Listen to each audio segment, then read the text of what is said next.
না, যেন শাকিলকে black diamond বলা হয় এই আর্মিতে, ব্ল্যাক ডায়মন্ড। গর্তটার উপরে ওই যে ডিজিকে প্রথম ফালাইছে এবং আরো 38টা বডি ওখানে ফালানো হয়েছে। ফালায়া এমন চাপা মাটি দিছে, মাটি দিয়ে ওই যেমন এটার সাথে একেবারে মার্চ করে দিয়ে তাদের উপরে একেবারে পিক আপের চাক্কা 4টা উঠাই দিয়ে তাদেরকে স্ম্যাশড করে জিব্বা বের হয়ে গেছে। ওই যে ডিজি ম্যাডামকে উপরে নির্যাতন করে মেরে তাকে ইয়া দিয়া ওই যে আপনার লোহার কিছু দিয়ে থ্যাত দিয়ে মাথাটারে একেবারে স্ম্যাশড করেছে। ওনার যে ব্লিডিং, ওনার চুলের মুঠি ধরে যে ওই যে ডুপ্লেক্স ভবনের সিঁড়ি দিয়ে যখন টেনে নিয়ে যায় তখন প্রত্যেকটা জায়গায় রক্তের ছাপ, সুপ সুপ রক্ত। ওর মধ্যে প্লাস্টিক চেয়ারে বসা 5 জন লোক। আসসালামু আলাইকুম, সবাইকে স্বাগত জানাচ্ছি আমার দেশ এক্সক্লুসিভে। সঙ্গে আছি আমি তামান্না মিনহাজ। 2009 সালের 25 ও 26 ফেব্রুয়ারি পিলখানায় বিডিআর বিদ্রোহের ঘটনায় সেনাবাহিনীর 57 জন কর্মকর্তা সহ মোট 74 জন নিহত হয়।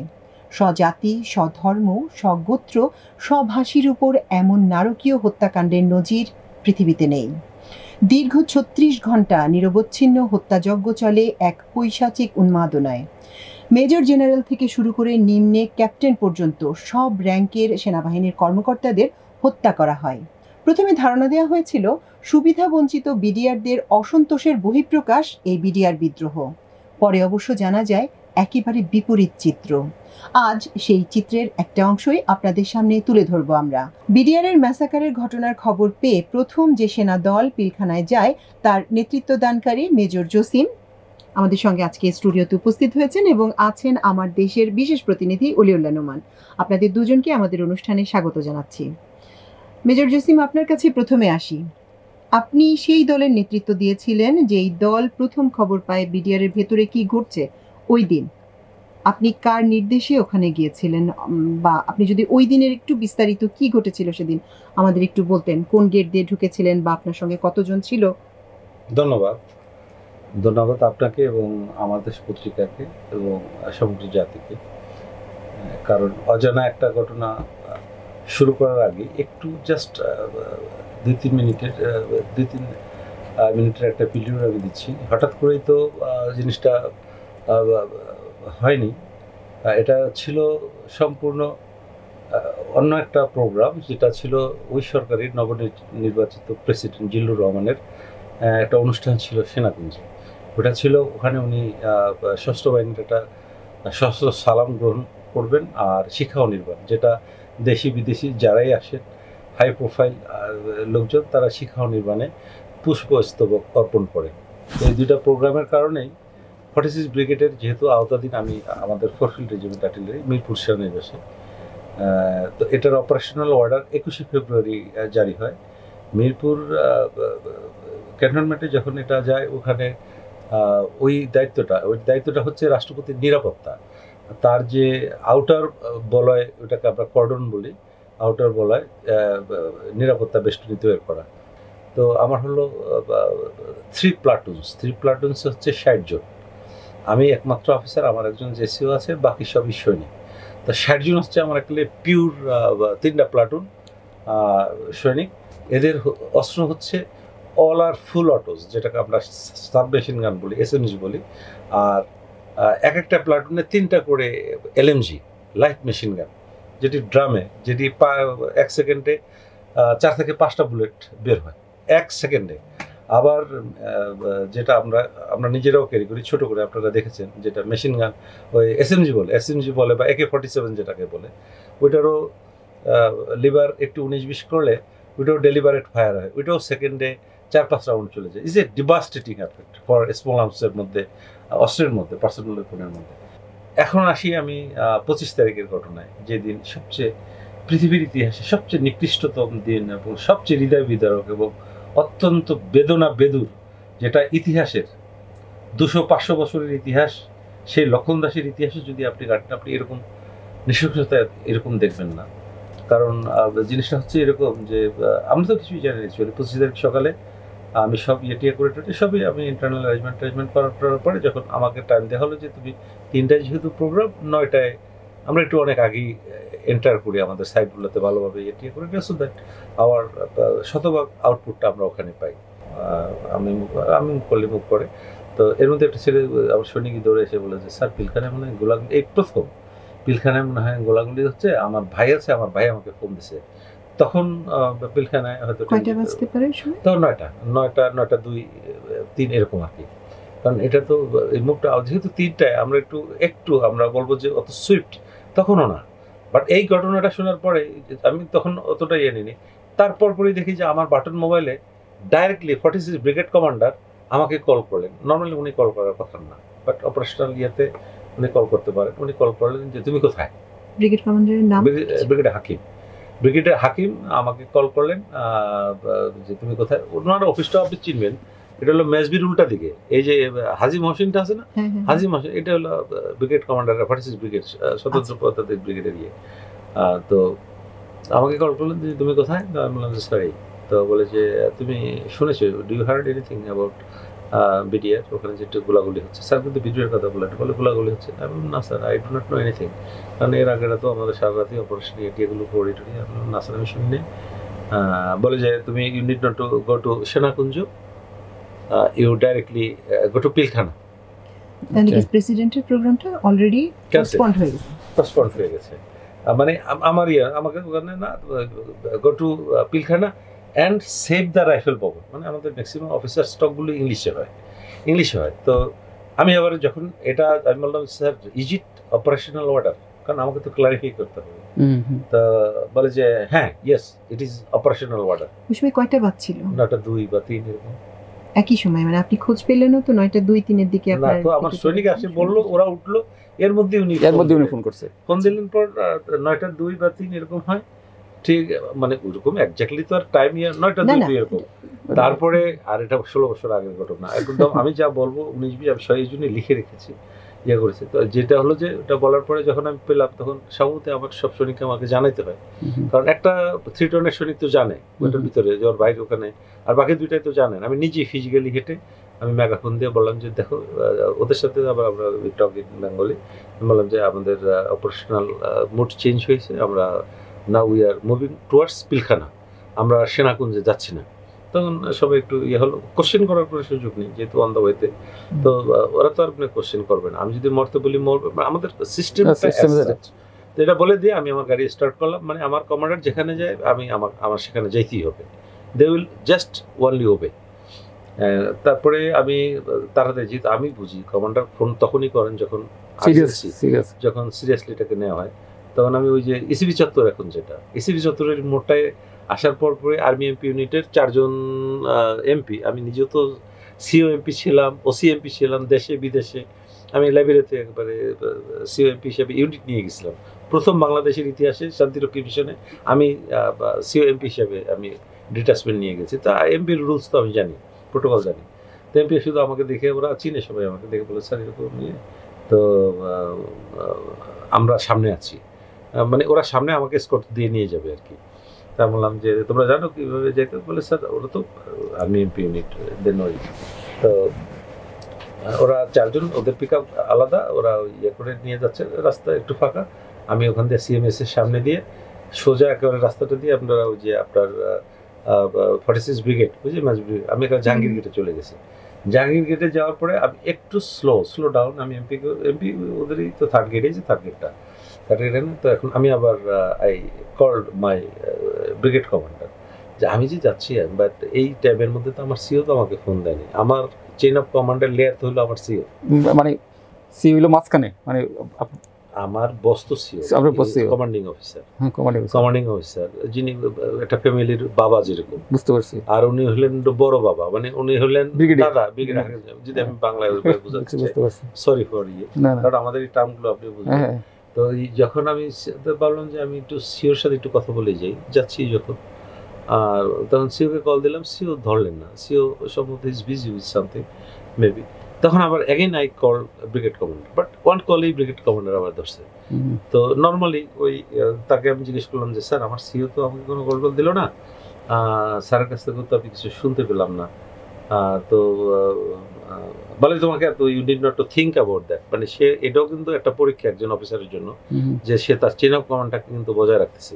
তাহলে তোমার চিন্তা করতে হবে না, ও জানে, এমপিও জানে, এমপিরাও জানে, সবাই জানে, ওরা ঢাকা ক্যান্টনমেন্টে সবাই জানে, বলে যে ও জানে, ও ও একটা কাজে ব্যস্ত, তোমাকে I ordered you, I have given you the task, now you move. আর তোমার কিছু দূর যাওয়ার পরে দেখবো যে তুমি আমার তার ব্রিগেড অন্যান্য এলিমেন্টসও আছে, অন্যান্য শুধু নট অনলি ফোরফিল এই ব্রিগেডটা এটাকে হার্ট অফ দ্য ব্রিগেড বলা হয়, যেটাকে ঢাকা ক্যান্টনমেন্টেরও হার্ড, এটা রাষ্ট্রপতির জন্য হার্ড, এটা প্রধানমন্ত্রীর জন্য hard. Any untoward incidents took place inside the Dhaka city, এটার এমনভাবে ক্যাপাসিটি আছে উইদিন 10 মিনিটসের মধ্যে ট্যাঙ্ক কামান নিয়ে টিয়ে মুহূর্তের মধ্যে এটা একেবারে কনভেনশনাল। মানে এখনও যদি আপনি অর্ডার দিয়ে 10 মিনিটের মধ্যে আপনার এখানে অন্তত 3000 সৈনিক এখানে চলে আসবে ট্যাঙ্ক টুক নিয়ে উইদিন, এটাকে আমরা বলি NTM, 10 minutes NTM notice to move. এবং ওরা সব কিছু নিয়েই থাকে সাজানো। তো অলনে সাডেন এই যে আপনার এখানে এই যে সোনারগাঁ এই মোড়ে যখন আমি আমার কোম্পানি আসলাম, তখন লোকজন দৌড়ে আমাদের কাছে আসতেছিল, স্যার ওরা কিন্তু বের হয়ে এলোপাতারি ফায়ার শুরু করে দিয়েছে। মানে এটা যদি বিডিআর এর যে সদস্যরা ওই যে জিগাদল, আমাদের প্রথম ইন্টেনশনটা ছিল কারণ আরো অনেক ইউনিট ছিল, কারণ আমার এও আর ভাগ করা তখনও ওইরকম দেয়নি, যেহেতু আমি একেবারে মুভে ছিলাম রাষ্ট্রপতির ইয়ের কারণে, জন্য আমাকে একটা টার্গেট দিয়ে পাঠিয়ে দেওয়া হলো যে তুমি বের হয়ে যাও, বাকিরা সবাই।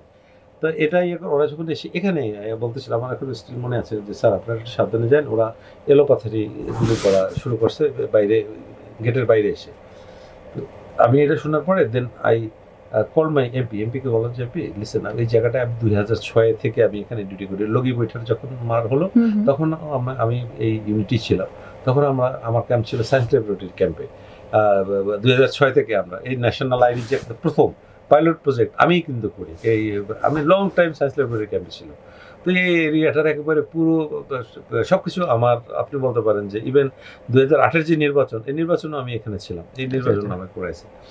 তো করতে চিনি, তখন ওরা যখন বললো নর্মালি আমরা any message come to us, এটা কিন্তু আমার গুরুত্বের সাথে, সিভিলিয়ান নেভার টেলস লাই, যে কারণে ওরা তো ভুক্তভোগী, রাস্তা ফাঁকা হয়ে গেছে, আমি নিজের চোখে দেখতেছি লোকজন সরে যাচ্ছে, করতেছে।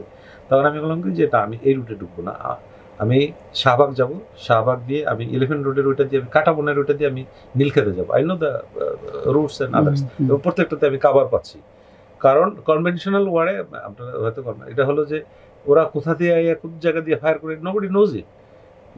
আমাকে যদি মরতেই হয় তাহলে আমি এইভাবে মরবো কেন, I will fight and then I will die. তা আমি আমার সৈনিক এই কনভয় আমি এইরকম সাপের মতো মোড়ে আমি সায়েন্স ল্যাব ক্যাম্পে যখন পৌঁছি তখন 10:10। আচ্ছা আচ্ছা, এটি তো আপনি জানতে চাচ্ছিলেন। তখন 10:10, তখন আমি ওই যে জিগারতলার ওই যে গাউসিয়া মার্কেটের ওখানে আমার গাড়িগুলোকে ওদের ড্রাইভার স্মার্ট ওখানে কাজ করছে, গাড়িগুলো ওটা ফাঁকা, একেবারে ফাঁকা, লোকজন দৌড়াদৌড়ি করতেছে।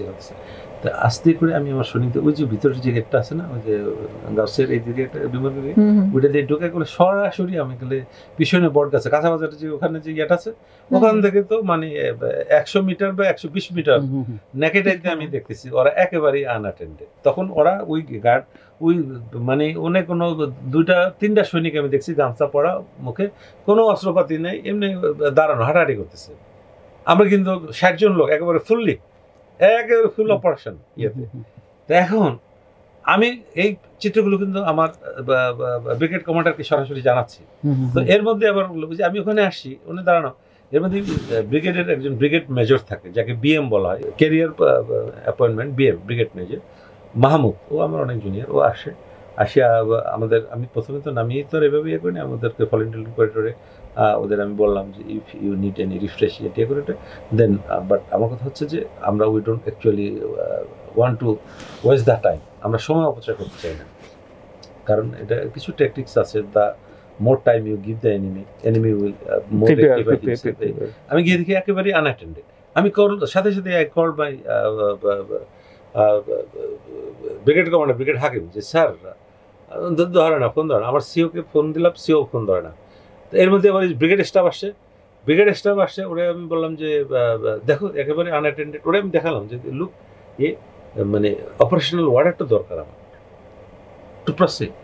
বলে স্যার প্লিজ আপনি ডু নট মুভ, যাবেন না, অপারেশনাল অর্ডার আমরা দেব, then only you will move. First ধাক্কাটা খেলাম না, কারণ ও দিতে পারে না আসলে। এটা কে বলেছিল? এটা ব্রিগেড মেজর মাহমুদ, ব্রিগেডের ওই যে সে একজন স্টাফ, ব্রিগেড কমান্ডারের একেবারে রাইট হ্যান্ড সে। আপনি একদম গেটে, প্রায় গেটেই পৌঁছে গেটেই গেছেন, আপনি 100 পৌঁছে গিয়ে, হ্যাঁ 100 পৌঁছে গিয়ে ওখানে 120 দাঁড়িয়ে মিটার গেলেন। ওখানে দাঁড়ালাম, কাবার নিয়ে। ওখানে একটা বট গাছ আছে, এখনো আছে, হ্যাঁ, যেটা হ্যাঁ, আপনার ওই হ্যাঁ, আমার মনে একটু প্রাচীর দেওয়া। জি, হ্যাঁ, মানে প্রাচীর দেওয়া, গোড়াটা বাঁধানো। এই বাধাটা কিন্তু আমাদের জন্য প্রচন্ড ভালো একটা জিনিস, কারণ ফ্রন্টাল ফায়ারটা আসলে এটা তো ইয়ে করতে পারে না। এই মুক্তিযুদ্ধের সময় যে ধান ক্ষেতের আইলগুলো আমাদের মুক্তি, এটা আপনারা তো পড়েছেন, এটাও অন সর্ট অফ প্রোটেকশন। তো ওখানে আমি Cover শুয়ে গেছি, আমি 4 জন সৈনিক নিয়ে ওখানে শুয়ে আমি এখানে নেকেড আইতে দেখতেছি, খালি চোখে দেখতেছি যে ওখানে কিসের জন্য একটু জটলা হচ্ছে, এবং সৈনিক 4 জন না 5 জন, আবার কিসের জন্য একটু জটলা। একটা পিক আপ আসলো, পিক আপ এসে দেখলাম যে ওই পিক আপ থেকে নামছে মির্জা আজম এবং জাহাঙ্গীর কবির নানক।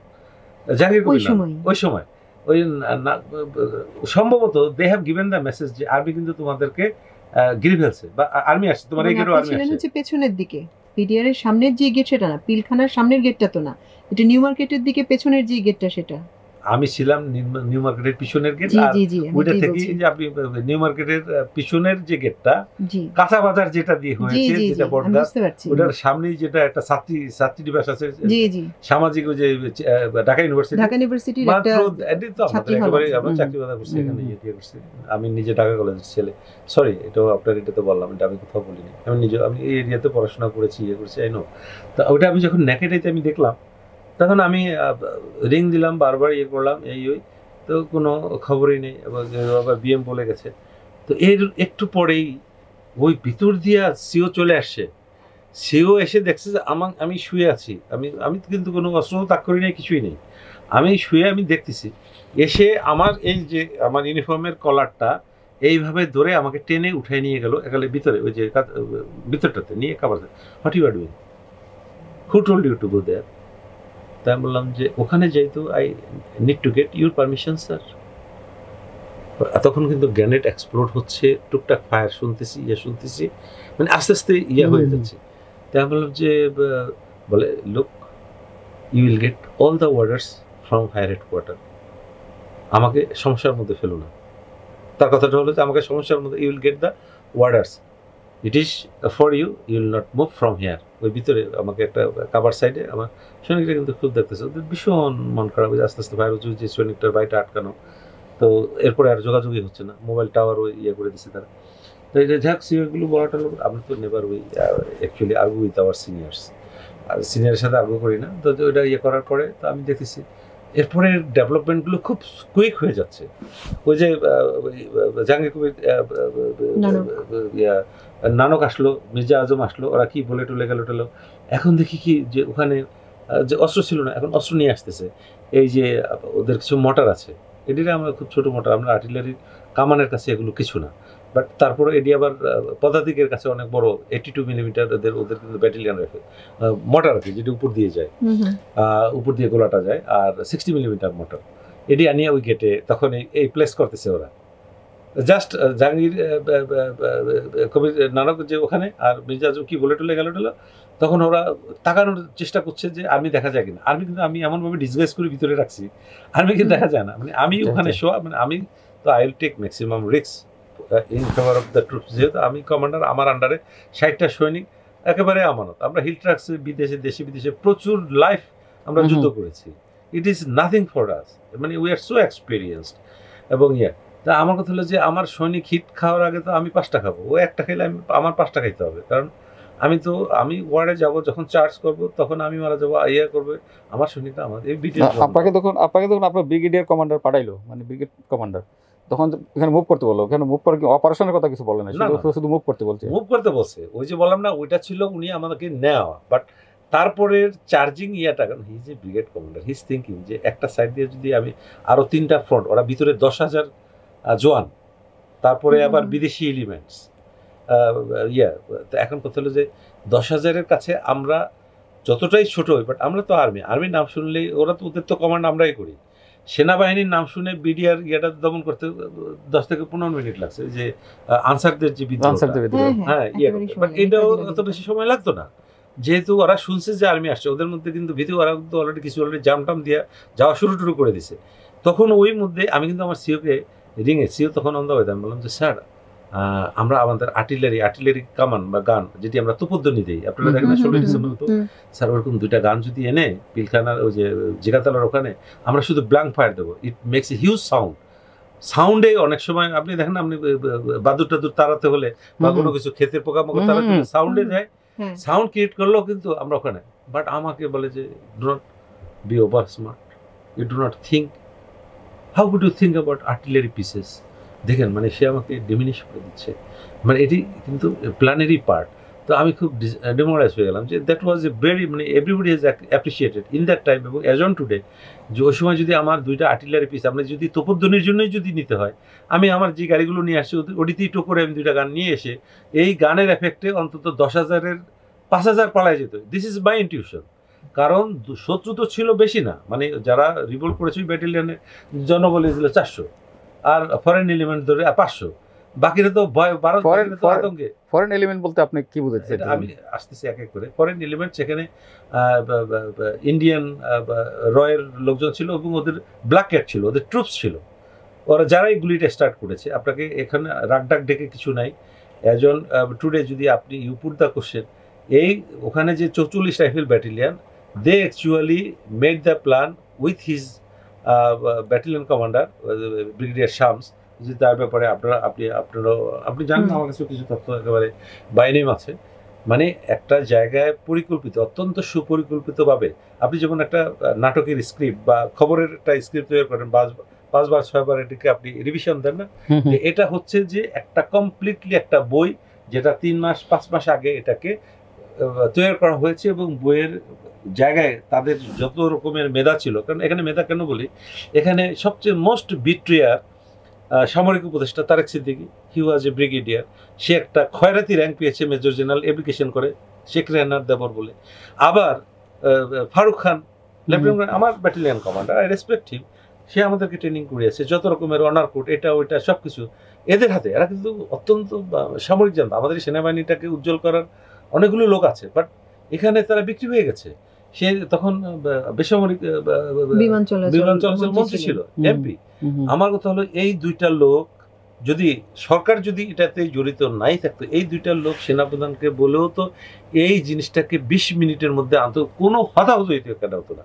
এই কথাটা আপনি টিভি চ্যানেলের আর্কাইভে যান, জেনারেল এরশাদ পয়েন্ট অফ অর্ডারে 25 তারিখে সংসদে বলেছিল যে আমার জুনিয়র অফিসারদের এই বিদ্রোহ তখন এটা বিদ্রোহ দমন করতে 20 মিনিট সময় লাগবে। আচ্ছা, আমরা যদি একটু ঘটনাক্রমে ফিরি, আপনি পিলখানায় ঢুকলেন কখন? ওই সময় তো সময় ক্ষেপণ হচ্ছিল, না আর তো ঢুকতে পারিনি, আর তো সময় ক্ষেপণ করে আমি কেন, আমার সাথে পরবর্তীতে 46 ব্রিগেডের ওই দিনটাই তো পার হয়ে গেছে। আচ্ছা, এই সময়টা ক্ষেপণ করা হয়েছে যে আপনি কি মনে করেন? আমার ক্ষেত্রে না, আমি একটু আসি, আমি তো মানে 4 ভাগের 1 ভাগ, মানে যদি আমি হিসাবে বলি, আরো 3টা বড় বড় ইউনিট আছে যাদেরই কমান্ডার অরিজিনালি ব্রিগেডিয়ার হাকিম, ওই কোরের, আপনি যদি কোর পদাতিক যেটা ইনফেন্ট্রি বলি, সেখানে 10 বেঙ্গল আছে, 4 বেঙ্গল আছে, 17 বেঙ্গল আছে, ওখানে ইঞ্জিনিয়ার্স একটা সিগন্যাল কোম্পানি আছে, ইঞ্জিনিয়ার্স কোম্পানি আছে।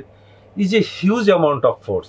আবার তারা এই ফোর্সটাকে অগমেন্ট করতে হয় 9 ডিপ থেকে অতিরিক্ত ট্যাঙ্ক, এপিসি, কামান, hardly any time it takes. কারণ এমন সুন্দর করে ডিজাইন করা, মানে আমাদের আর্মিটার ব্যাপারে আসলে আপনাদের যদি বলতে চাই তাহলে আমাদের খুব ইয়ে লাগে। আমরা এত সুন্দর করে কতগুলো প্রফেশনাল অফিসাররা তারা নিরলস চেষ্টা করে, মানে অনেক আগে থেকে লিবারেশনের পর থেকে গুছিয়ে এমন একটা ইন্টারন্যাশনালি রিকগনাইজড আর্মি। এটা ইন্টারন্যাশনাল। আমার কথা হচ্ছে যে এইসব ছোটোখাটো জিনিস এখানে মনে করেন যে ওই হাজারিবাগে দায়িত্ব ছিল 4 বেঙ্গলের সি হলো আমার কোর্সমেট, সে এখন ওই যে পুরস্কৃত হওয়ার পরে লেফটেন্যান্ট জেনারেল, সে হামিদ, এই যে রাষ্ট্রপতি হামিদের এমএসপি সামরিক সচিব হিসাবে, এমএসপি হিসাবে 7 বছর ছিল এই বঙ্গভবনে। তারপরে আমার সাথে যে 10 বেঙ্গলের 2IC ছিল ব্রিগেডিয়ার জেনারেল মাহবুবুর রশিদ, সে মেজর জেনারেল, সে 55 ডিবির জিওসি ছিল, তার আগে ডিএ ছিল 3.5 বছর ইংল্যান্ডে, তারপরে আবার ডিজিডিপিতে। দেখেন এরা কিন্তু এইসব জায়গায় ছিল, মানে তাই এই 2জন কিন্তু আমার কোর্সমেট। এরা আমার কোর্সমেট, একজন সি হয়ে গেছে আগের বোর্ডে, ও লেফটেন্যান্ট কর্নেল, আর আমরা 2জন মেজর। তা ওদের তারপরে ওই যে সিগন্যাল ইঞ্জিনিয়ার্স কোম্পানিটা, ওরও যে ওসি, তাকে ওসি বলা হয়, ওই ওসিও আমার কোর্সমেট। পুরো বেশটাই যখন ওদের সাথে তো যোগাযোগের কোনো টুল ছিল না, বাট ওদের সাথে আমার কথা হচ্ছিল, বলে যে দোস্ত আমরা হাজারিবাগটা 4 বেঙ্গল হাজারিবাগটা পুরোটা ঘেরাও হয়ে গেছে, তারপরে 17 বেঙ্গল জিগাতলার এই সিটটা দেওয়া হয়ে গেছে, বাট জিগাতলা মেন প্লেটা করছে জিগাতলা, কারণ ওখানেই তো সুরাজা হাসিনার বাড়ি। এবং ওই আবাহনী মাঠটায় সব নিয়ে জড়ো করে তারা সামান্য গ্যানেট আর সামান্য ইয়ের বয়ে ওখান দিয়ে ডাইরেক্ট এপিসি নিয়ে ঢুকে গেলে কোনো ইয়ে তো হতো না। ওই যে আপনি যেটা বললেন যে আমি 25 পারিনি, 26ও পারিনি। 26 তারিখে রাতে 12টার পরে আমি রাগ করেই ঢুকেছিলাম, কারণ তখন তো আর কিছু ছিল না, তখন কান্না আর কষ্ট আর এই মানে এক বুক স্বস্তি নিয়ে। আপনার কি মনে হয় কেন তারা ঢুকতে দিল না? আপনার কি মনে হয় না কেন তারা ঢুকতে দিল না? They want to kill. তারা সেনাবাহিনী চৌকস অফিসার, এই যে কর্নেল গুলজার, সে ওয়ান অফ দ্য ব্রাইড, এনে ম্যাক্সিমাম অফিসার্স আর ব্রাইড, নট অনলি গুলজার, এখানে ইয়া স্যার আছেন, এই যে আপনার স্যারের না মোস্ট অফ দ্য, হ্যাঁ জেনারেল শাকিল, না জেনারেল শাকিলকে ব্ল্যাক ডায়মন্ড বলা হয় এই আর্মিতে, ব্ল্যাক ডায়মন্ড, কালো ডায়মন্ড বলা হয় তাকে। He such a learned major general. সে ওই যে বললাম না যে তা মানে কোরাপ আর্টিলারি হলো সবচেয়ে শিক্ষিত কোর এই গোটা আর্মির মধ্যে, তার মধ্যে তাকে বলা হতো ব্ল্যাক ডায়মন্ড।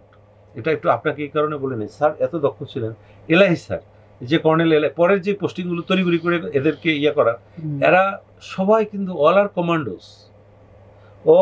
কমান্ডোস করা এবং অত্যন্ত ব্রাইট অফিসার।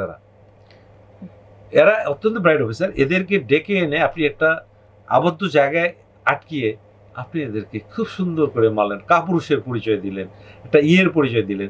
এখন আপনি আমাকে বলেন এই অফিসারগুলো যদি আমাদের একটু সাপোর্ট পেত, আমরা কয়েকটা অস্ত্রের, কারণ ওই দিন তো তারা ইউনিফর্ম পরা ছিল না, ওই দিন তারা একটা সিরিমোনিয়াল দরবারের একটা ড্রেস আছে আমাদের, সিরিমোনিয়াল ড্রেস, হ্যাঁ এইচডি বলি। দিনে ওই এইচডিটা ভারী, হেভি রিবনগুলো পরতে হয়, বড় রিবনগুলো পরতে হয়, ক্যাপ পরতে হয়, এই মানে এ নিয়ে যুদ্ধ করা যায় না। যুদ্ধের there is a specific dress. আপনি যদি কাজও করতে চান, ইভেন রান্নাঘরের কাজ করতে গেলে তো আপনার লাইট অ্যান্ড অ্যাকুরেট ড্রেসটা লাগে না একরকম। তারা আর সবাই এরকম, মানে it is a very uncertain নিয়ে যে নোবডি নোজ ইট যে এরকম একটা ইনসিডেন্ট হবে, এরকম একটা আনটুয়ার্ড ইনসিডেন্ট। বাট কথা হলো যে এটা হয়ে গেছে, কারণ এটা তো একেবারে প্রেসক্রাইব করা। কীভাবে প্রেসক্রাইব করে? যেমন আপনার যে কোশ্চেনটা, এই কোশ্চেনটাই আমি উত্তর দিই। এই যে ডিলে ব্যাটেলগুলো দিল, দেখেন আমি 10টা 10-এ গেছি, ডিজি সহ 2জন না 3জন যখন মারলো, যে মেজর ক্যাপ্টেন মাজাহার যিনি আইজিপির মেয়েকে বিয়ে করেছে, জাস্ট 1 মাসও হয়নি, তখনকার আইজিপি নূর মোহাম্মদের, হ্যাঁ, সেও মারা গেল, 4 জন মারা গেল। আমরা তারপরেও যদি ঢুকি, মোস্ট অফ দ্য কিলিংস হয়েছে কিন্তু আমরা 26 তারিখে, হ্যাঁ 26 তারিখে, আর 25 তারিখে রাত্রে হচ্ছে সমস্ত অফিসার্স ফ্যামিলিগুলোকে নিগৃহীত করা, কাউকে তারা বাদ রাখেনি। 14, 12, 13 থেকে আরম্ভ করে স্টার্ট করে যত রকমের যা কিছু ওদের, এটা ভাষায় প্রকাশ করা যায় না। অ্যাজ এ মিলিটারি অফিসার হিসাবে এটা যদি আমি উল্লেখ করতে চাই, তো এটা আমার জন্য ওয়ার্ল্ড হিস্ট্রিতে মানে এই যে ইসরায়েল এত কিছু করে, এত কিছু মুসলমানদের উপর অত্যাচার করেছে, ডিড ইউ হার্ড যে অল্প কিছু স্ক্যাম ওদের নামে বের হয়েছে, বাট ওরা তো তার চেয়ে বেশি এই সময় এই জ্ঞাপন করে কে দিয়েছে? ইট ইজ দ্যাট মহারানী উনি করে দিয়েছেন, উনি ব্যবস্থা করে দিয়েছেন যে আর্মি পরিবার will be rogered by the BDR in the name of BDR, but operation has done with the foreign countries, the foreign elements. এখন now you put the question যে আমি এখানে আপনাকে আরেকটা জিনিস মানে আমি স্মরণ করে দেওয়ার জন্য, মানে জেনারেল শাকিল সাহেবের সেলের একটা ইন্টারভিউ আমি নিয়েছিলাম, সে তখন ছোট ছিল, মানে ছোট ছিল, ওরা আমি ছোট ছিল, পরে না না পরে সে লন্ডনে পড়াশোনা করতে গেছে, আমি সেম টাইমে আমিও লন্ডনে গেছিলাম।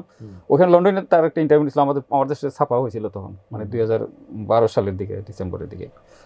মানে তখন সে বলছিল, সে তার শেখ হাসিনাকে জিজ্ঞেস করছিল যে আপনারা আর্মি পাঠালেন না কেন, আপনারা মানে আর্মি পাঠাতে দেরি করলেন কেন? তখন তাকে নাকি শেখ হাসিনা বলছে যে সেনাপ্রধান মানে এটা আর্মি মুভ করতে দেয় নাই। আবার সেনাপ্রধানকেও সে জিজ্ঞেস করছে যে আপনারা দিলেন না কেন, বলছে যে শেখ হাসিনা না করছে।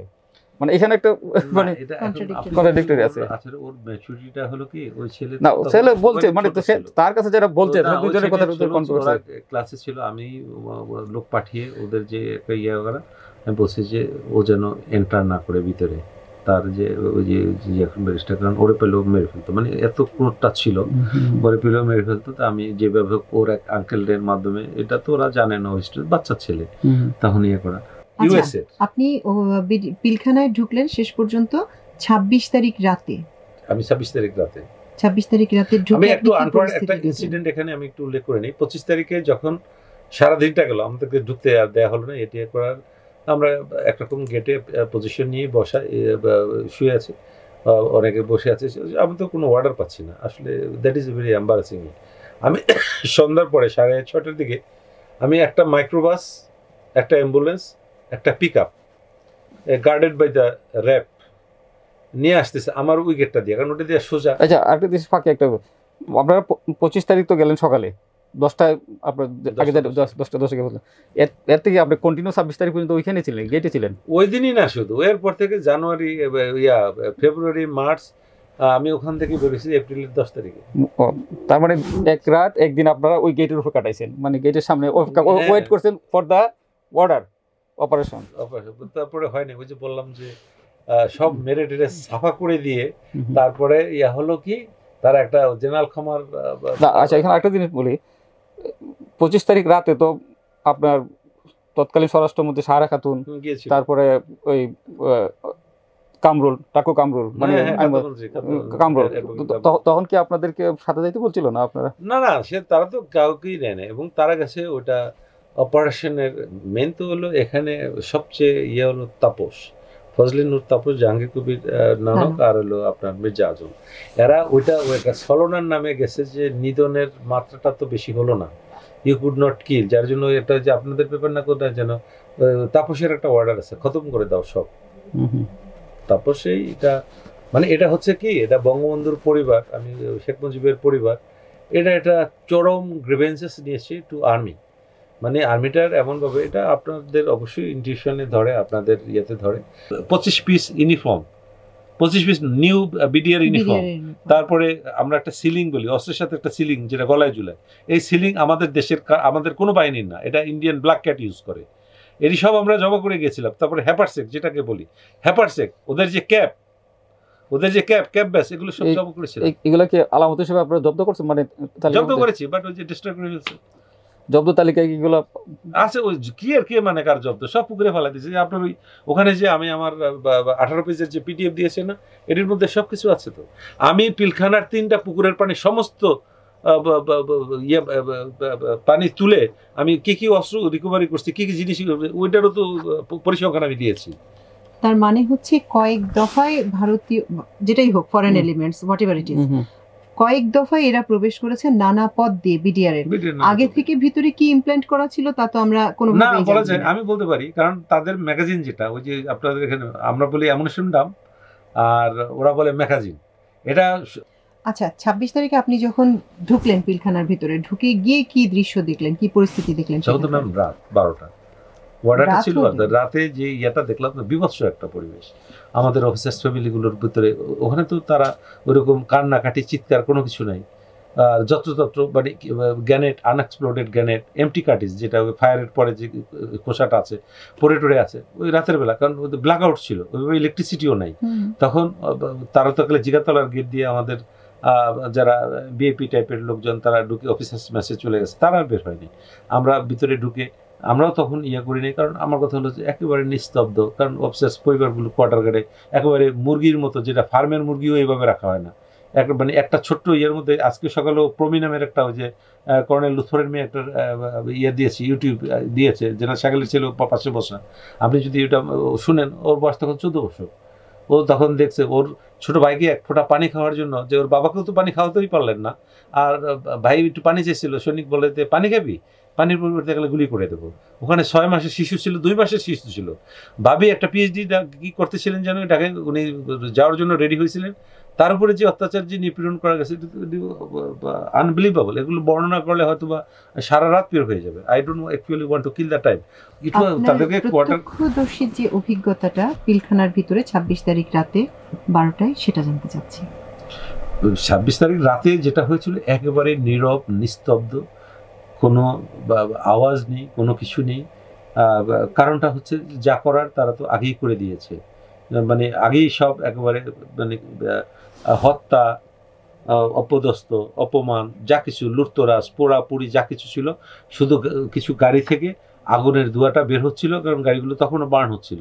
রাতে লাশ টাশ পেয়েছেন? না, রাতে তো আমরা লাশ খুঁজিও নাই, কারণ রাতে এই লাশগুলো আমরা খুঁজেছি সকালে, কারণ লাশ খুঁজতে গিয়ে যদি ওখানে একটা আনএক্সপ্লোডেড গ্রেনেড থাকে, যেহেতু মাইন ওদের কাছে ছিল না, তখন তো একটা ক্যাজুয়ালিটিস হবে। আর এখানে আমি লাশ আমি জীবন্তই উদ্ধার করতে পারিনি কাছে থেকে, উঠেতে দিব আমি নিজেকে খুব ছোট করা, কারণ এটাও একটা অপারেশন, এটা একটা সার্চ অ্যান্ড রেস্কিউ অপারেশন, এটা একটা মাইনর অপারেশন, এটার জন্য একটা স্পেসিফিক অর্ডার লাগে।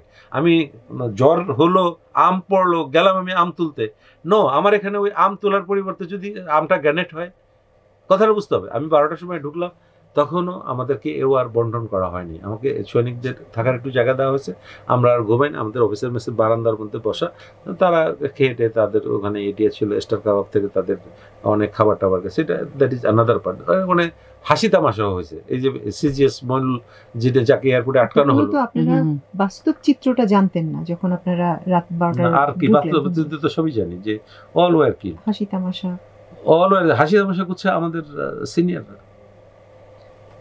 সিনিয়ররা, ওই যে অফিসার্স মেসের যে ইয়াটায় হাসি তামাশা মানে বলতে মানে খুব সাইলেন্ট, অন্ধকার, চারিদিকে কোনো আওয়াজ নেই।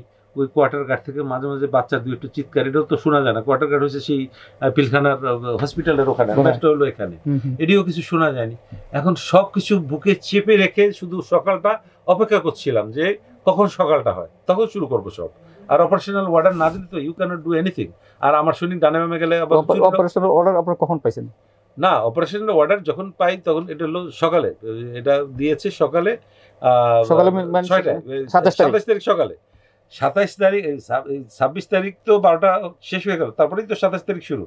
27 তারিখে শুভ সাদিকের সময় আমি আমার যে কোর্সমেট মেজর মাহবুবুর রশিদ, 10 বেঙ্গলের টুয়াইসি, ওকে আমার ওই অফিসার থেকে মাত্র 20 থেকে 25 গজ দূরে হলো ডিজির ভবন, ডুপ্লেক্স ভবন, রাইফেল ভবন যেটাকে বলে, যেমন সেনা ভবন, রাইফেল ভবন, সেনাপ্রধানের নামে মানে এই ধরনের হেডের নামে ভবনগুলো হয়। তখন ওরে আমি বললাম কি যে দোস্ত একটা কাজ করি, এখন তো একটু শুভ সাদিক একটু পরে আজান দেবে, চল আমরা একটু ডিজি ভবনের ওখানে, সৈনিক নেওয়ার দরকার নেই, এখন তো আর ওইভাবে ইয়ে করে দেওয়া নেই, তো বলে চল। মানে মানে আমি কিছু দূর গেলে ওইটার ইয়ে পিছন গিয়ে হঠাৎ করে দেখলাম যে ও থেমে গেল, এবং ও আমাকে চাপ দিয়ে ধরছে, হাতে এরকম ভাবে চাপ দিয়ে ধরছে যে আমি তাকায় দেখি যে আমি গেলে ভূতের মতো ভয় পেয়ে গেলাম। 5টা লোক ওখানে প্লাস্টিক চেয়ারে বসা, একটা হলো সাহারা খাতুন, আর একটা হলো মির্জা আজম জাহাঙ্গীর কবির নানক, আর একটা হচ্ছে 46 brigade commander general Moinul Ahmed. আপনি আমাকে বলেন 27 তারিখ ভোর রাতে এই 5টা ব্যক্তি ওখানে কি করে? এই প্রশ্ন আজকে এই আপনার অনুষ্ঠানের মাধ্যমে আমি সারা জাতি, সারা বিশ্বকে জানাতে চাই যে আমার 27 তারিখ সকালে আপনি 5 জনকে দেখলেন, তারপরে কি করলেন? ভোর রাতে দেখলাম তারা চলে গেল, কাউকে বলতে নিষেধ করলো, আপনার ওই এরিয়ার মধ্যেই লেখা আছে। আমাকে মাহবুব রশিদ মানে এরপরে তো কে নিষেধ করছে আপনাদের কথা বলতে? 46 ব্রিগেড কমান্ডার বলছে যে আমরা যেখানে আসছি সে কাউরে বলার দরকার নেই। মানে ওই সকালে বুঝতে পারছি। তারপরে যখন সকালে ভাগ করা হলো, অ্যাওয়ার্ড দেওয়া হলো এরিয়া অফ রেসপন্সিবিলিটিস, তখন আমার পড়েছে ডায়াগোনাল, জিগাতলা গেট আর নিউ মার্কেট গেট, এদিকে অফিসার্স কোয়ার্টার আর ডিজিজ বাংলো, এই ডায়াগোনাল ইউ আন্ডারস্ট্যান্ড, যে এই মাপে আমাকে ব্রেক আউট করে দেওয়া হলো যে এটা তোমার এরিয়া, এটার সার্চ অ্যান্ড রেস্কিউ অপারেশন। আমি বললাম যে হাইরে সব হারায় এখন স্যার। আমি শুধু একটা জিনিস ভেরি পজিটিভলি নিয়েছি, সেটা হচ্ছে যে ডিস্ট্রেস পরিবারগুলো এই 36 ঘন্টা কিন্তু একটা কমপ্লিটলি ট্রমার মধ্যে, নো ফুড নাথিং, তারা কিন্তু তখনও কোয়ার্টার গার্ডটার মধ্যে, এবং প্রত্যেকটা বাসার নিচে গাড়িতে আগুন দেওয়া, তখন পুরানো গাড়িটি কন্ডিশন গাড়িগুলোর আগুন দেওয়া, বাড়িগুলো লুটতরাজ করা, এখানে ওখানে গ্যানেট, এখানে ওখানে এটা। বিশেষ করে কর্নেল মুজিবের, আমার নিউ মার্কেট গেটের সামনে যে কর্নেল মুজিবের যে বাসাটা ছিল, ফুল বাসাটায় অন্তত 15টা গ্যানেট দিয়ে পুরো বাসাটাকে ওরা জ্বালায় দিছে, এবং 15টার মধ্যে 8 থেকে 10টা গ্যানেট কিন্তু আবার ওই যে মার্সেজে বিস্ফোরিত হয়নি। এটি কিন্তু আরো ডেঞ্জারাস, কারণ এটা তো আমরা পারবো না, যে কোনো 4 সেকেন্ডস ইট কাউন্ট। এটা তাড়াতাড়ি ওই দেখে মানে ওই পথ থেকে দেখেই সরে গেছি। ওটা জ্বরে যেরকম আঙ্গুলো পড়ে থাকে ঠিক ওইরকম কালারের হতো, গ্যানেটের কালারটা ঠিক তাই। এবং ওই জন্যই আমরা রাতে ইয়ে করি, সকালে যখন এটা করলো আর ওই দৃশ্যটা দেখার পরে তখন আমি করলাম কি, তারা তো ওই যে তাড়াতাড়ি দেখে তারা আবার বাইরে চলে গেছে জিগাতলার গেট দিয়ে। আপনি যেটা বললেন যে কারণ আমরা তো রইলাম নিউ মার্কেট গেটের ওখানে, তারা আসা যাওয়া করতেছে, কাউকে কিছু জানাচ্ছেও না। এরপরে যখন আমাদেরকে এওয়ার্ডটা দিল, কন্ট্রোলটা দিল, তখন আমি 2 গেটের কমপ্লিট কন্ট্রোলটা নিলাম, নিউ মার্কেট গেট কন্ট্রোলটা নিলাম, আমি জিগাতলা গেটে একটা পিঁপড়াও যদি ঢুকতে হয় আমারও অনুমতি নিয়ে ঢুকতে হবে। How to talk about CO and brigade commander, I don't bother, আমার থেকে পারমিশন নিয়ে ঢুকতে হবে। এই যে এটা হলো 27 তারিখ সকালে, 27 তারিখ সকাল থেকে।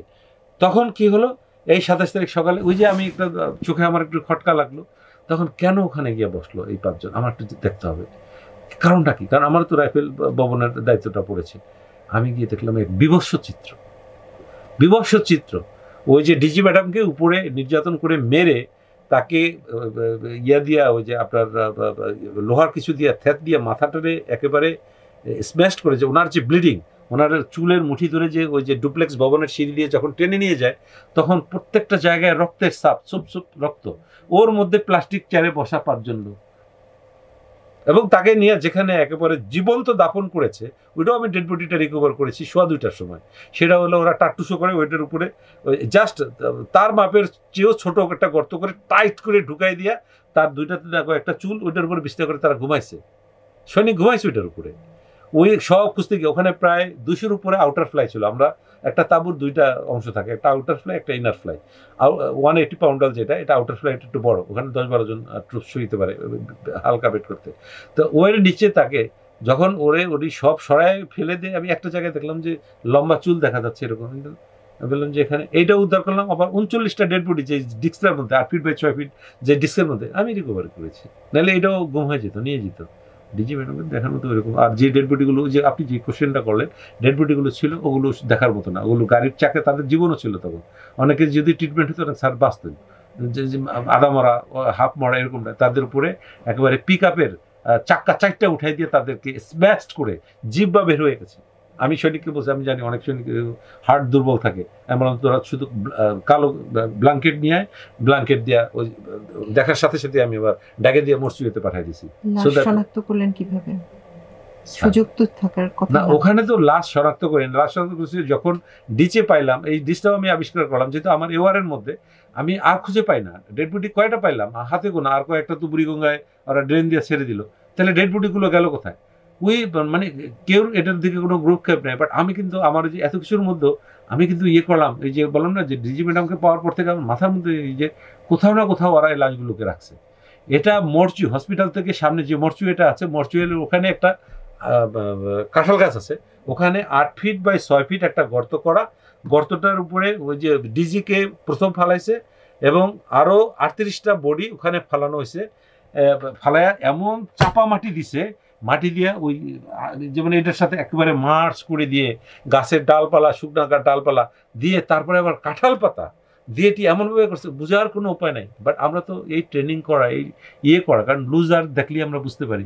আমি ওইটার উপর দিয়ে কয়েকবার গেছি, আমি কিন্তু প্রথমে ধরতে পারিনি। এরপরে হঠাৎ করে দেখলাম যে কাঁঠাল পাতা পা দিয়ে এরকম ইয়ে দিলাম, এটা আল্লাহরই হয়তো একটা ইশারা। দেখলাম যে কি মাটি নরম নরম লাগতেছে, আবার কি কেমন এই ইয়ে করতো সৈনিক, তো সাথে সাথে ইয়ানি বেলচা কোদাল নিয়ে তো এটি সরাতো, সরায়া তখন দেখলাম যে আমি একটু কূপ দিত আস্তে সাবধানে, আবার এখানে নিশ্চয়ই ডেড বডি আছে। It is me who has recovered 39 dead body including my DG. এবং সবচেয়ে unfortunate, my brigade commander could not identify my DG. This is the General Shakil. I myself has introduced him. এবং তখনই তো আমি dead declaration জিগাতলার গেটে মাইক্রোফোনে, আপনি এখন টিভির আর্কাইভে দেখবেন, এবং এটার রোশানলটা ওখান থেকেই শুরু। Why I have given the death declaration, এবং দরজাটা খুলে দিয়ে আমি অল জার্নালিস্ট, অল সাংবাদিক আমি ঢুকাই দিছি, এবং ওরা একেবারে ওই ডিসের ওখানে গেছে। আপনি দেখবেন এই যে আপনার এখানে যে ফুটেজ দেওয়া, ওই ডিসের ফুটেজ, ইট ইজ মি। আমি আমার সৈনিককেও রাখিনি, আমি ওই যে ফায়ার ব্রিগেডের একটা কর্মী, এবং আমি নিজেই নামছি আমার স্যারদের, আমি আমার ইউনিফর্মে এই রক্তের গন্ধ ছিল 15 দিন। বিলিভ মি, আমি আমার কলিগ, আমি যার কাছে আমি বাসায় গেছি, by seeing the number of dead bodies with মানে brutality, highest brutality in the world. যে এই মারার, যদি মারতে হয় একটা বুলেট দিয়ে মার ভাই, একটা গুলি খেলি তো মরে যায়। তাকে তুমি 90 রাউন্ড খরচ করছো একটা বুকের মধ্যে, এই ছোট্ট বুকটার মধ্যে।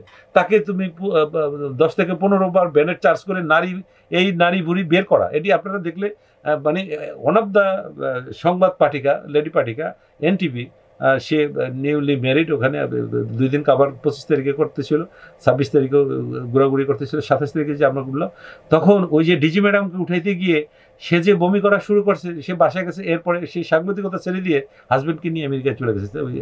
আসলো যেদিন চলে যাবে তাকে বলে যে স্যার এ কি সম্ভব, এ কি মানুষকে এভাবে মারে, মানুষের প্রতি এতটা হয়। আমি তার নামটা বলে গেছি, I am sorry for that. আপনারা আমার ওই সময়ের আর্কাইভটা যদি কখনো রিকভার করতে পারেন, I can very well find it out. সে এনটিভির নাহলে দেশ টিভি, তখন দেশ টিভি নতুন সম্প্রচার শুরু করছে, এরকম হবে। বাট আমিও তার কান্না দেখেছি, সেও আমাদের কান্নাগুলো দেখেছে।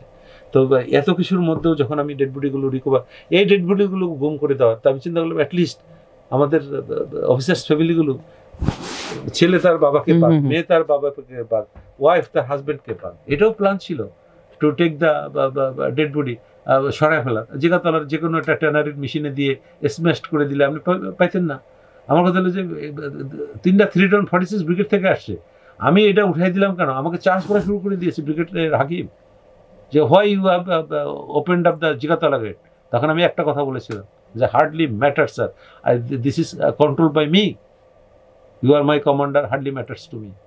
সকালে আপনি একাই 40টা ডেড বডি, সকালে না, ওটা উঠেছি আমি 27 তারিখে 3টা 3:30 ডিজি ম্যাডামের পরপরই 3টা 3:30। এর মধ্যে যে ম্যাগাজিনের ইয়েটা 27 তারিখে most of the things are recovered, এবং আমাকে বিদ্রোহী অফিসার হিসাবে আখ্যায়িত করে বিভিন্নভাবে কালার করে টোরে। তো যাই হোক, চাকরিটা ছিল, আমাকে মেরে ফেলতো তখনই, বাট ওই যে মুখ বন্ধ রাখতে বলছে, আর আয়নাগর তো তখন জানতাম না, বারবার ইয়ে করে আমাকে আমার মুখ বন্ধ রাখতে কে বলছে আপনাকে?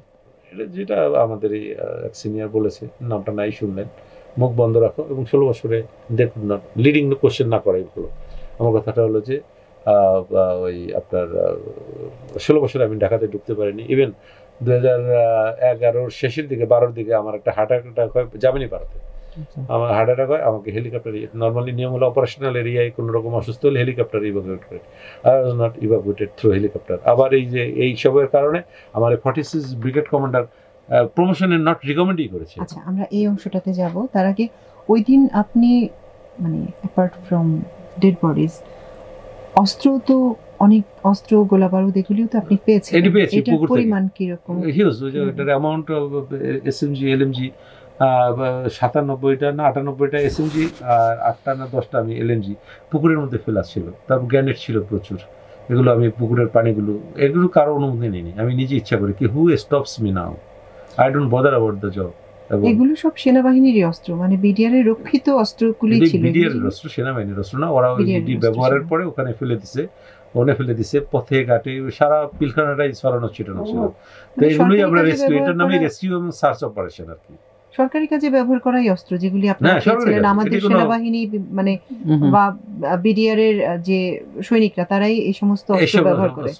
আপনি কিছুক্ষণ আগে অন্য অস্ত্রের কথাও বলছিলেন, যেগুলো অন্য অস্ত্র না, অন্য অস্ত্রের সেটা না, অন্য অস্ত্রের আমাদেরই অস্ত্র, সেম অস্ত্র ইন্ডিয়া ব্যবহার করে, এই সেম ক্যাটপ্যাডের অস্ত্র ব্যবহার করে। শুধু সিলিং আছে, যেটা হয়তো ওরা ওখান থেকে অস্ত্র নিয়ে আসছে, সিলিংটা ওদেরটাই রয়ে গেছে, যাওয়ার সময় নিতে। শোনেন, চোর কিন্তু বা যে কোনো আনএথিক্যাল কাজ করে কিছু না কিছু প্রুফ সে রেখে যায়, এবং ওরা তো সোলজার, এমন না যে ইন্ডিয়ান অফিসার দে ফট অ্যাগেন্স্ট দিস। আমরা তো আমরা তো অনেক ফ্ল্যাগ মিটিং এটা আমরা করেছি। আমার কথা হলো যে হয়তো একটা পর্যায়ে দেখবেন যে একটা ভুল, একটা কিছু আমার রয়ে গেল, ইন্ডিকেশন। এই যে এখন যেটা সাগরুনের যেটা বের হচ্ছে, আমাদের এতদিন শুনে, অথচ এই বিডিআর হত্যাকাণ্ডের এটাকে রেকর্ড করাতে গিয়ে কিন্তু এত নিখুঁতভাবে ওদেরকে হত্যা করা হলো, যে এখন তো বের হয়ে আসতেছে। You must know. বলছেন যে এই সিলিংটা আসলে ভারতের যে ব্ল্যাক ক্যাট, ওদের যে কমান্ডো বাহিনী, বিশেষ বাহিনী, তারা ব্যবহার করে, তাদের জিনিস ছিল এটা না শুধু ওইটা। তারপরে আপনার হ্যাপারসেক আছে, তাদের ওই যে সিলিং হলো একটা ভাইটাল পার্ট। এটা আপনি ওই যে একজন লেডি অফিসার ক্যাপ্টেন শাহনেয়াজ, ও ইঞ্জিনিয়ার্স ব্রিগেড, ও পরে গিয়েও পাইছে। পরে আমি তো কিছু উদ্ধার করে ওখানে রেখে আসলাম, রাখতেছি। ওরাও কিন্তু আসছিল, ওই যে যারা স্ট্যাটিক ইউনিটের ছিল, যে 14 ইঞ্জিনিয়ার্স। এরপরে প্রধানমন্ত্রী সেনাকুঞ্জে যান এবং গিয়ে এরপরে যান, 1 তারিখ যান। এখানে আপনাকে আরেকটা কোশ্চেন একটু বলি, ঘটনার পুরোটা পার করে তারপরে আমি একটু এখানে আরেকটু বলি যে জেনারেল শাকিল সহ 2-3 জন যে মারা গেল, এনটিটিভি সবার আগে নিউজ করলো কিভাবে? You must put this question, যে হাউ এনটিটিভি কুড নো। আমরা তো এতটা হয়নি, কারণ এনটিটিভির করার কারণ হলো সৈনিক এখানে ঢুকা, যে বিমল নামের যে সৈনিকটা এখানে ঢুকেছে, বিমল, ওর কাজই হলো আন্ডার কাভারে এসে আরে ভাই, আমাদের এখানে তো আমাদের ইন্টেলিজেন্সটা রয়ের অফিসই হয়ে গেছে। আমাদের মিডিয়ায় যাওয়ার আগে এনডিটিভি ওই দিন পিলখানা, তাহলে এটা vital question. Now you put the question যে কেমনে এনডিটিভি জানলো যে বিডিআরপি, এবং ওদের লোকসভায় ওই যে ওদের পাদুয়ার একটা ঘটনা, এটা আপনি ইয়ে করেছিলেন যে হ্যাঁ, যে জ্বালায় দাও পোড়ায় দাও, আপনারই একটা report, you have all the documents. এটা ইট উইল ওয়ার্ক। যে আপনি একটা তো হলো you put the question by yourself যে এনডিটিভি কেমনে জানলো। কারণ এখানে বিমল এবং আরো দুজনের ছবিও আমার কাছে আছে। ওরা কিন্তু ওদের কাজই হলো ইন্ডিয়া, যেমন কানাডা গিয়া ওই যে জঙ্গি নেতাকে মেরে ফেললো না, ওদের কিছু কিছু ইয়ে আছে। আর এখানে তো ওদের একেবারে ঘাঁটি ছিল, ওদের তো একেবারে ঘাঁটি ছিল। মানে আমাদের ডিজিএফআই তো ওদের একটা অফিসই ছিল, ডিজিএফআই কে বলা হয় রয়ের অফিস। আমাদের এই যে এখানে আরএসইউ যেটা রাইফেল সিকিউরিটি ইউনিট, এটাও বলা হয় রয়ের অফিস। কারণ স্বৈরাচার হাসিনা আসার পর থেকে ইন্ডিয়ান এমন লোককে, ওই এমনি তো আসতো 5,000 লোক তো চাকরি করতেছিল, এই যে শুভঙ্কর রায়, বালা, এগুলো তো আমাদের দেশের লোক না, এরা বিআরটি এটা ওইটাতে প্রধান হেডগুলো ছিল না। তাই আমার কথা হলো এদের সাথে রয়্যাল লোকজন হচ্ছিল, এবার রীতিমতো ট্রেনিংও করাতো। এই যে ইভেন জুলাই 36-এ যে ফায়ার করেছে, ওর মধ্যে হিন্দি ভাষী লোক ছিল। তো আই থিঙ্ক যে now I could clear myself to you. Do you have any more question? জি অবশ্যই, আরো কিছু প্রশ্ন আছে। আমাদের তো আসলে পেশাটাই প্রশ্ন করার। সেনাকুঞ্জে পরবর্তীতে প্রধানমন্ত্রী, তৎকালীন প্রধানমন্ত্রী যে সভাটি করেছিলেন সেখানে আপনাকে যেতে দেওয়া হয়নি, না এর কারণ কি? কে মানা করেছিল? না, আমাকে নিষেধ করা হয়েছিল। আমি নাকি মাথা গরম, আমাকে সিবি বলেছিল যে ইউ আর হট টেম্পার, তুমি গিয়ে কি বলো না বলো ঠিক নেই, তো তুমি এখানেই থাকো। আমি যেতে চেয়েছিলাম, I was volunteer to go. এবং আমাকে মানে কাঁদলেও আমার দোষ, হাসলেও আমার দোষ, মানে সবকিছুতে দোষে মিলে আমাকে আমার নেক্সট প্রমোশনগুলো সব ডুবতে হয়ে গেছে। অথচ একই অপারেশনে একই কাজ করে আমার এক কোর্সমেট মেজর জেনারেল, এই যে এখনো প্রেজেন্ট আছে মাইনুল, সে হলো জিওসি আরডক, কিছুদিন আগে 24 ডিভিশন রাষ্ট্রপতি হামিদের এমএসপি ছিল। আর এই যে মাহবুবুর রশিদ, এই যে Mahbubur Rashid, major general Mahbubur Rashid DA 3.5 বছর ইংল্যান্ড। তারপরে আপনার 55-এর জিওসি, এই যে 37 জুলাইতে কোথাও কোনো গাড়ি ঘোড়া পড়ে নেই, বাট গোপালগঞ্জে কাশিয়ানেতে যে আর্মি গাড়ির উপরে অ্যাটাক করেছিল ওইটারই বস সে। তারপর ওখান থেকে তাকে ক্লোজ করে ডিজিটিপিতে আনা হলো, ডিজিটিপিতে থেকে এখন সে আর্মি হেডকোয়ার্টারে অ্যাটাচড। তা পুরস্কৃত কারাই করা হয়নি। শামস, লেফটেন্যান্ট কর্নেল শামসকে বানানো হলো ব্রিগেডিয়ার। সে 8 বছর আর্মি হেডকোয়ার্টারে যায়নি আপনার ইয়ে অনুযায়ী, সে তাকে দেওয়া হলো কাবার পোস্টিংয়ে ইংল্যান্ডে। আর্মি হেডকোয়ার্টারে না গিয়ে প্রমোশন হয় না। আমি আমার অভিজ্ঞতায় গত 16 বছরে এমন কোনো ব্যক্তিকে দেখিনি যে হাসিনা সরকারের পারপাস সার্ভ করেছে অথচ রিওয়ার্ডেড হয় নাই। এমন কোনো ব্যক্তিকে দেখিনি যে সামান্যতম সমালোচনা করেছে অথচ শাস্তি পায় নাই। আমাদের নোমান ভাই তো তার সবচেয়ে বড় উদাহরণ, যে কি পরিমাণ, কি কষ্টের মধ্যে দিয়ে, কি পরিস্থিতির মধ্যে দিয়ে পার করতে হয়। বিডিআর এর যা দেখেছেন, আপনি ওই সময় মেজর ছিলেন, আপনি অবসর নিয়েছেন কত সালে? এই 23-এ মেজর হিসেবে অবসর নিয়েছেন। আপনার আর একটি প্রমোশনও হয়নি? একটি প্রমোশনও হয়নি, এবং আমাকে চাকরিচ্যুত করার জন্য 2022 সালেও আমার বিরুদ্ধে বিভিন্ন রকমের এলিগেশন, আমি নাকি সৈনিককে চর দিছি, মানে আমার পিছনে লেগেই ছিল। এবং আমাকে দায়িত্ব দেওয়া হয়েছিল ইউনিটের সিও হিসেবে কাজ করতে গেলে ভুল ত্রুটি হলে ধরা টরা সুবিধা হবে। তা আমি একবারে ক্লিন ফেজে কাজ করেছি। তার মধ্যেও মনে করেন যদি আমি একটা স্টেশনারিজ কিনতে দিই, আমার সিগনেচার করতে হয়, ওখানে 12 টাকা 94 পয়সার একটা ইয়া পাইছে, গভর্নমেন্ট পাইছে, আমাকে ডিএসএস ফ্লোর থেকে বাদ দেওয়া হলো, আমাকে চাকরিচ্যুত করা হবে।